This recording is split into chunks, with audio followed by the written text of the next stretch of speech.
വിശുദ്ധ മാർക്കോസ് എഴുതിയ സുവിശേഷം അധ്യായം 9, 14 മുതൽ 29 ഉൾപ്പെടെയുള്ള വാക്യങ്ങൾ. പിശാച് ബാധിച്ച ബാലനെ സുഖപ്പെടുത്തുന്നു. അവർ ശിഷ്യന്മാരുടെ അടുത്ത് എത്തിയപ്പോൾ വലിയ ഒരു ജനക്കൂട്ടം അവരുടെ ചുറ്റും കൂടിയിരിക്കുന്നതും നിയമജ്ഞർ അവരോട് തർക്കിച്ചു കൊണ്ടിരിക്കുന്നതും കണ്ടു. അവനെ കണ്ട ഉടനെ ജനക്കൂട്ടം മുഴുവൻ വിസ്മയഭരിതരായി ഓടിക്കൂടി അവനെ അഭിവാദനം ചെയ്തു. അവൻ അവരോട് ചോദിച്ചു, നിങ്ങൾ എന്താണ് അവരുമായി തർക്കിക്കുന്നത്? ജനക്കൂട്ടത്തിൽ ഒരാൾ മറുപടി പറഞ്ഞു, ഗുരു, ഞാൻ എൻ്റെ മകനെ അങ്ങയുടെ അടുത്ത് കൊണ്ടുവന്നിട്ടുണ്ട്. മൂകനായ ഒരു ആത്മാവ് അവനെ ആവേശിച്ചിരിക്കുന്നു. അത് എവിടെ വെച്ച് അവനെ പിടികൂടിയാലും അവനെ നിലം പതിപ്പിക്കുന്നു. അപ്പോൾ അവൻ പല്ല് കടിക്കുകയും നുരയും പതയും പുറപ്പെടുവിക്കുകയും മരവിച്ചു പോവുകയും ചെയ്യുന്നു.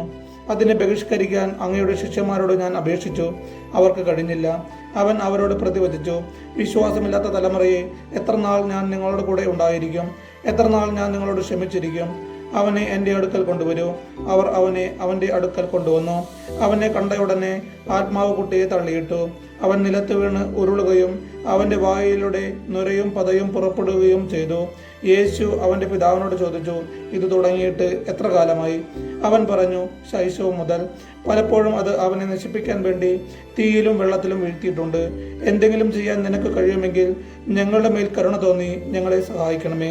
യേശു പറഞ്ഞു, കഴിയുമെങ്കിലെന്നോ? വിശ്വസിക്കുന്നവന് എല്ലാ കാര്യങ്ങളും സാധിക്കും. ഉടനെ കുട്ടിയുടെ പിതാവ് വിളിച്ചു പറഞ്ഞു, ഞാൻ വിശ്വസിക്കുന്നു, എൻ്റെ അവിശ്വാസം പരിഹരിച്ച് എന്നെ സഹായിക്കണമേ. ജനങ്ങൾ ഓടിക്കൂടുന്നത് കണ്ട് യേശു അശുദ്ധാത്മാവിനെ ശകാരിച്ചു. മൂകനും ബധിരനുമായ ആത്മാവെ, നിന്നോട് ഞാൻ ആജ്ഞാപിക്കുന്നു, അവനിൽ നിന്ന് പുറത്തു പോകുക. ഇനി ഒരിക്കലും അവനിൽ പ്രവേശിക്കരുത്. അപ്പോൾ അവനെ ശക്തിയായി നിലത്ത് തള്ളിയിടുകയും ഉച്ചത്തിൽ നിലവിളിക്കുകയും ചെയ്തുകൊണ്ട് അത് പുറത്തുപോയി. ബാലൻ മരിച്ചവനെ പോലെയായി. അവൻ മരിച്ചുപോയി എന്ന് പലരും പറഞ്ഞു. യേശു അവനെ കൈക്ക് പിടിച്ചുയർത്തി. അവൻ എഴുന്നേറ്റിരുന്നു. യേശു വീട്ടിലെത്തിയപ്പോൾ ശിഷ്യന്മാർ സ്വകാര്യമായി ചോദിച്ചു, എന്തുകൊണ്ടാണ് അതിനെ ബഹിഷ്കരിക്കാൻ ഞങ്ങൾക്ക് കഴിയാതെ പോയത്?